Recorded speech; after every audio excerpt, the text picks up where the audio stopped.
बंगाल में ममता बनर्जी पर बरसे पीएम मोदी। खराब मौसम के कारण नहीं पहुंच सके नादिया। फोन से जनसभा को किया संबोधित। कहा, मोदी के विरोध के लिए रोक रही बंगाल का विकास। महाजंगल राज से मुक्ति दिलाएगी बीजेपी।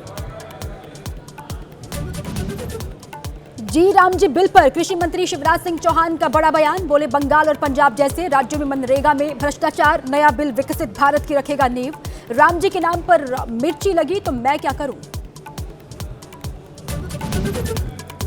कोडीन कांड पर तेज हुआ घमासान। योगी सरकार पर अखिलेश का पलटवार। कहा, मेरी तस्वीर तो सीएम डिप्टी सीएम के साथ भी, तो माफिया कौन, बातें छुपा रही सरकार। कोडीन भैया, कालीन भैया, सब पर चले बुलडोजर।